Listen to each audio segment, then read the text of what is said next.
Hey there kids! Time for another video. This one's for lesson 15 in module 1, and the objective is to divide decimals using place value, including remainders this time, in the smallest unit. And so when we're talking about using remainders, we're going to have to regroup and do something called annex a zero. So an annex is something that you can attach onto the end of something. So we're going to talk about how to build onto your dividend so that you can continue working until you end up with a zero. So that's what that's all about. Important words for the lesson include the word dividend, which is what is being shared. This is the whole that you have. You cannot use the commutative property on division or on subtraction either, because the whole that you have is the thing being shared. You can't just switch it around and say, well, I think I'll cut it apart over here. No, no, no. You have the whole, and that is what's being shared. So you can't move it, and that's why it's called the dividend, and it has to come first in this format. The divisor, it could be the number of groups. So when we talk about dividing, we're sharing evenly. And the quotient, very important word, answer to a division problem. It's the answer. So if a test question said, find the quotient of these two numbers, and it does not give you the division sign, you actually have to know that it's division based on just the word alone.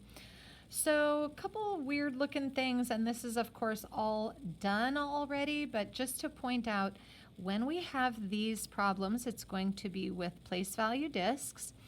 1 7/10 would be what we started with, and then 1 7/10 is what you started with here. But as you share and divide, you'll see that things need to get shifted over. And because digits to the left have 10 times the place value that they do on the right, then we can do this regrouping and join together by renaming. So like 1 in the ones place cannot be divided into two groups. So that's 0 times, okay? Because this is just like in lesson 14 where we have at the bottom the number of groups.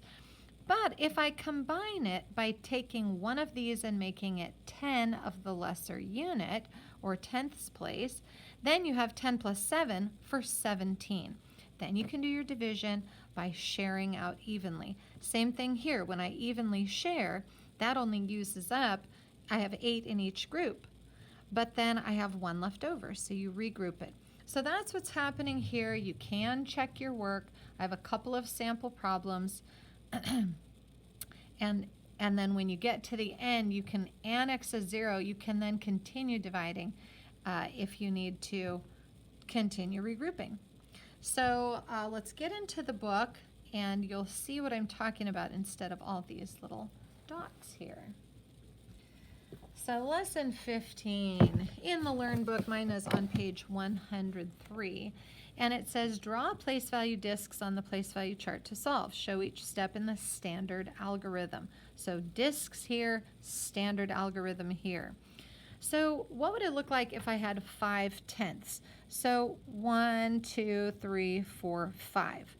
5 discs would be in the 10ths column. Now this is going to be divided by 2, which now of course, because we're advanced math students, they're not giving you this little scaffold or the help at the bottom. So this is going to be your two groups that we'll be dividing these 5/10 into.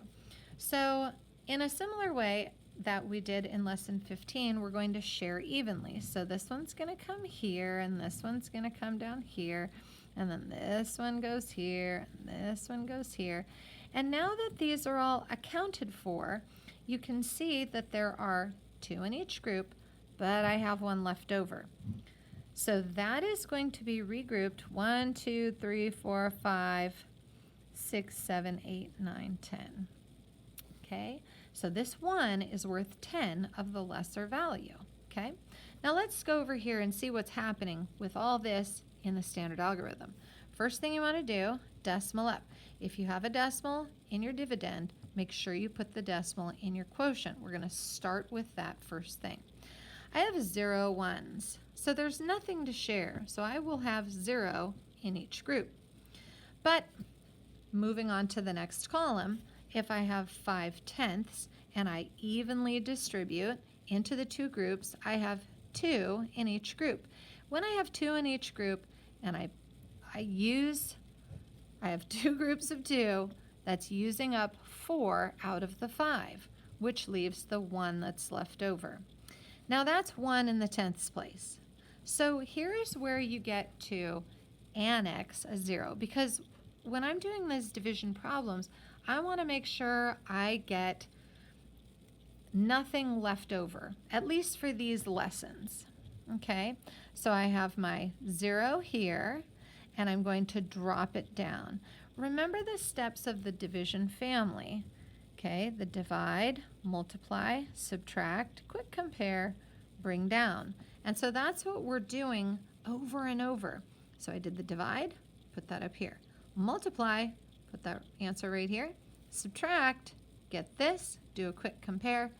Bring down is that last step. And we do it as many times as necessary until we get a 0 or until we've got such a tiny number that it won't matter anymore.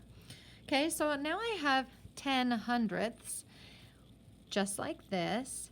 And so I want to share. So I've got these 2 groups, so I can continue to 1, 2. Okay, and then I'm going to continue on 3, 4, 5, 6, 7, 8, 9, 10. So I'm continuing to share. I've accounted for all of these place value discs. I have evenly distributed them. And so then we can look at the standard algorithm and see what's happening. 10 divided by 2 makes 5 in each group. 5 times 2 is 10. Now we're going to subtract, and I end up with 0. And when I end up with 0 here, remember, that will make me happy because I no longer have to annex a 0. I have nothing left over. I don't have to regroup any further. So let's think about this as our answer.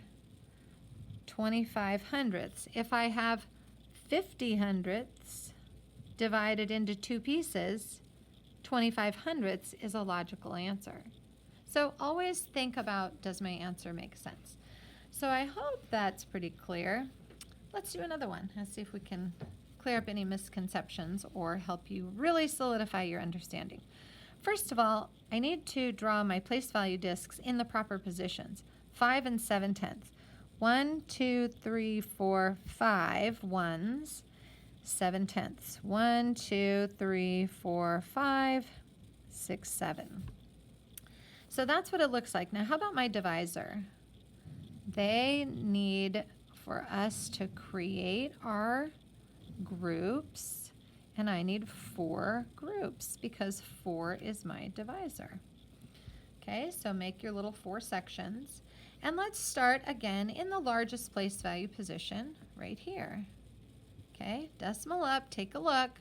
I've got 5 divided by 4. So share evenly. 1, 2, 3, 4. 1, 2, 3, 4. Those are accounted for, but what about this odd man out? That is going to be regrouped over here.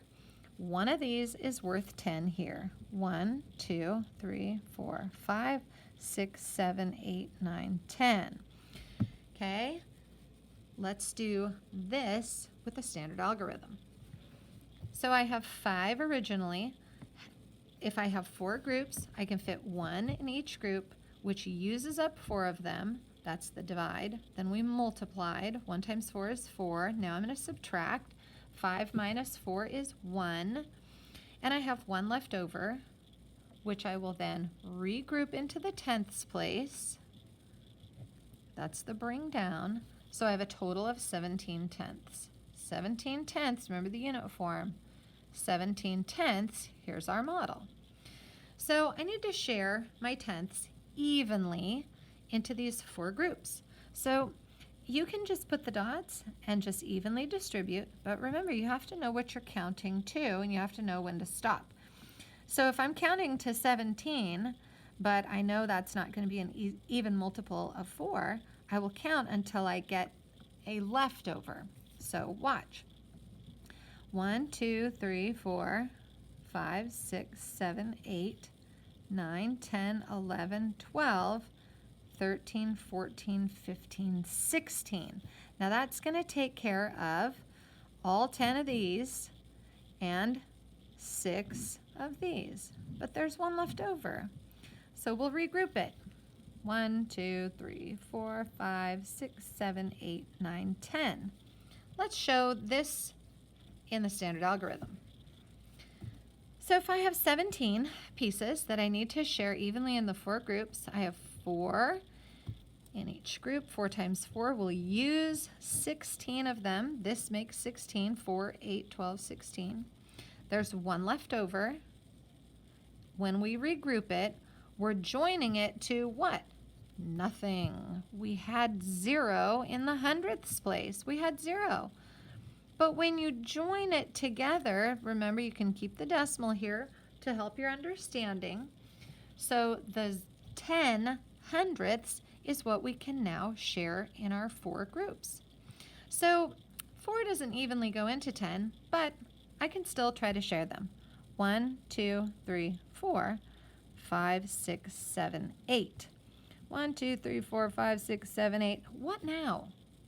Well, now I have this one left over and this one left over. So I'm going to have a lot of thousandths, aren't I? Let's make our model. 1, 2, 3, 4, 5, 6, 7, 8, 9, 10 for this guy. And 1, 2, 3, 4, 5, 6, 7, 8, 9, 10 for this guy. So what is happening here? So let's show this in our standard algorithm. So let me just turn that a little so it's straight for you. So if I have 10 divided by 4, I could fit 2 in each group. And 2 times 4, that's the multiplication step. That gives me 8. And then 10 minus 8 leaves the 2 that are left over. Now these 2 are going to be joined with our 0 thousandths all the way down here. Drop that 0. So now I have 20 thousandths. Remember, place value matters. So keep your decimal lined up. Keep your place value in the proper position. You have 20 thousandths. And now this can be divided into 4 groups. So remember what you're counting to. We're not just counting and then you're not going to get to 37 or whatever. It's 4 groups and I must count to 20.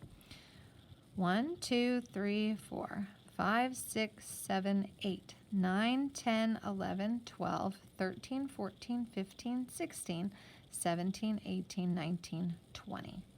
Okay, that takes all these 10 and all these 10, that's 20, and I've evenly distributed them. So when you look at how many are in one section, okay, this is going to be representative of your answer. It's 1, and then 4, and then 2, and then 5 in each place value position. Let's finish up our standard algorithm. So I have 20 divided into the 4 groups with 5 in each group. 4 times 5 is 20. That uses all of those thousandths. I have 0 left over, which makes me very happy. So my final answer is 1 and 425 thousandths. Okay, now that may seem like a crazy number, but if you're only dividing 5, remember to estimate, by 4, well, that makes sense that 4 could fit into 5 one time, but there will be a little extra. And so 425 out of 1,000 isn't quite half, so that is a little extra. Okay, let's turn the page. Now that you probably just got the hang of the place value chart and how that can help you, we're going to drop that and we're going to use the standard algorithm, but that's okay. The standard algorithm is going to save you time from making all those place value discs and having to count and drag down. So remember that the 2 is the divisor and it goes on the outside of the bracket. And the 0 and 9 tenths is the dividend, and it goes on the inside of the bracket. Okay, dividend goes on the inside. You can write this down. Dividend inside, divisor outside, quotient on top. Okay, so set that up, and then whenever I'm saying the word, you can just look at that little cheat sheet, and it will hopefully help you remember which one's which. So for this one, I have a 0 divided by 2. If I have two groups but nothing to share, I will have a 0. So automatically go to the tenths place. If I have 9 tenths and they have to be shared evenly, again, this is where you're going to start thinking, find the missing factor. 2 times what would get me close to 9 without going over? 9 divided by 2. This is the first step. Divide, multiply, subtract, compare, bring down. First step in the division family is to do the division. 9 divided by 2. So hopefully you know it's going to be 4, because 4 times 2 is 8. That will use up 8 of the tenths. It will leave 1. Now what do I do with that 1? Annex a 0. Just slap it right down there. Drop it down. Now I have 10 hundredths.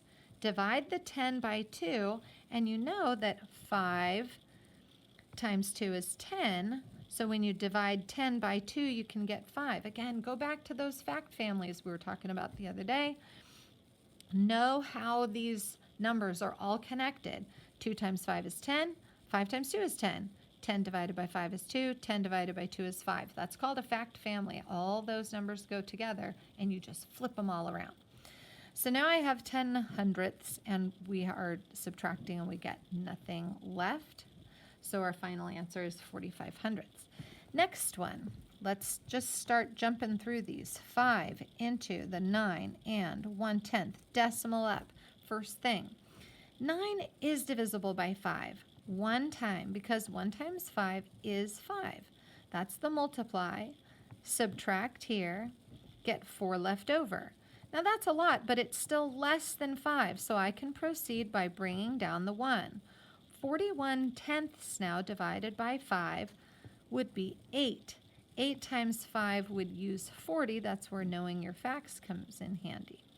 But I have 1 left over, 1/10. That can be regrouped with the hundredths, and that makes 10 hundredths divided by 5. You can fit 2 5s in there evenly, subtract, and get 0. 1 and 82 hundredths is your final answer. Next one. Don't forget this first one goes inside and the 6 goes outside. It's 9 divided by 6. 9 divided by 6. So 6 can fit into 9 one time using 6 with 3 left over. So to divide, multiply, subtract, quick compare. Come back, lights. Come back. Quick compare. 3 is less than 6, so we can go on. But what do you do here when there's nothing there and we can't just slap it on and put a 0 and call it 90, because that's not true. Annex the decimal, then the 0. Okay, now we have 30 tenths because it was 9 ones before. Ones place is at the end. So I have 30 tenths divided by 6, but I know that 6 times 5 is 30. Just extend that line out. 5 times 6 is 30. Subtract, get 0, and you end up with 1 and 5/10. All done with that one. Next one, 4 on the outside, 0 and 98 hundredths on the inside, decimal up. 0 is not divisible by 4. Put a 0 in your ones place. 9 is divisible by 4. I could fit 2 4s into 9. 2 times 4 is 8. Subtract and get 1. 1 is less than 4, so I can do my bring down step. 18 divided by 4, well, I can fit 4 4s into 18 because I will have 16 used up. 4 times 4 is 16. Subtract and get 2. I'm still not done because I don't have a 0.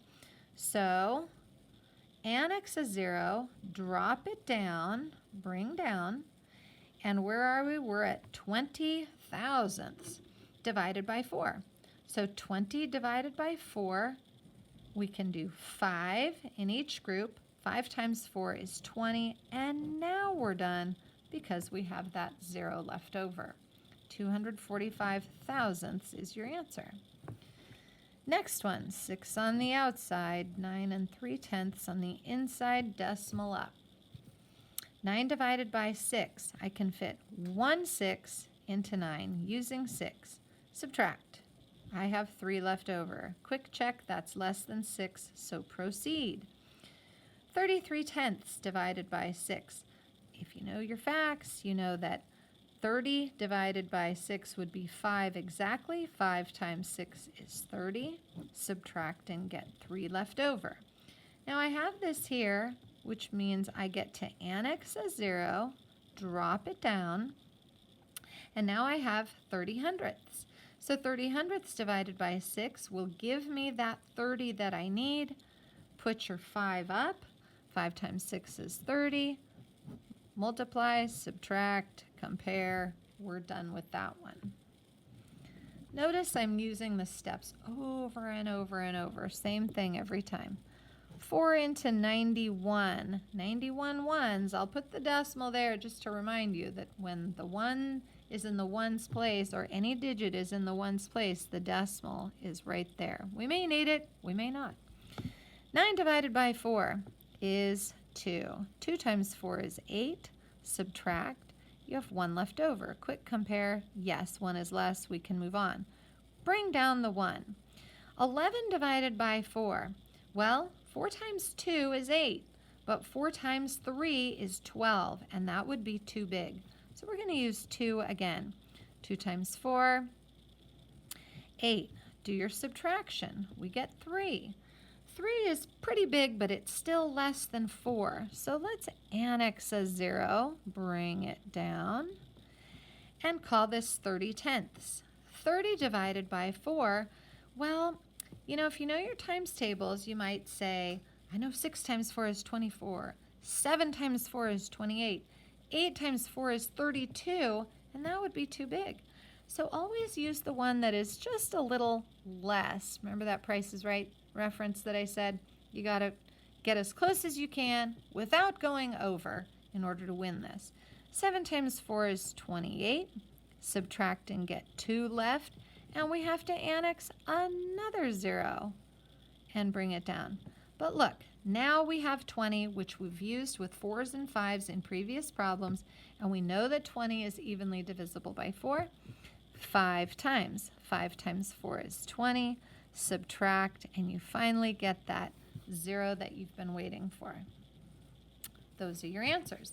So that's the standard algorithm. Now we have a couple of word problems that we can get through real quickly. So 6 bakers, this is a word form number, still a number. Shared 7 5/10 kilograms of flour equally. Look at that. They shared equally. That means division. How much flour did they each receive? So we have the 6 bakers sharing the 7 5/10 kilograms. I'm not going to label it because we may have to annex zeros. But remember, this is your whole. This is the whole. It's all the flour you have. That's what's being shared among the 6 people, okay? That's how I know it goes on the inside of the bracket. Decimal up. 7 divided by 6. Okay, I can fit 1 6 all the way in there with 1 left over, 1 1. That's small enough for me to bring down my 5/10. Now 15/10 divided by 6 would be 2 because 2 times 6 is 12. That leaves me with 3/10, still less than 6, but not a 0. Annex the 0, bring it down. 30 hundredths now divided by 6 is 5. 5 times 6 is 30.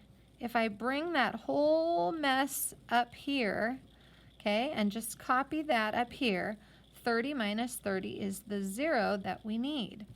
So I have 1 2500 kilograms of flour for each baker. And that's your answer. Okay? And finally, Mrs. Henderson makes punch by mixing 10 9/10 liters of apple juice, 6/10 liters of orange juice, and 8 liters of ginger ale. Watch out, that's a whole number. She pours the mixture equally. That's sharing, that's division. Into 6 large punch bowls. How much punch is in each bowl? Express your answer in liters.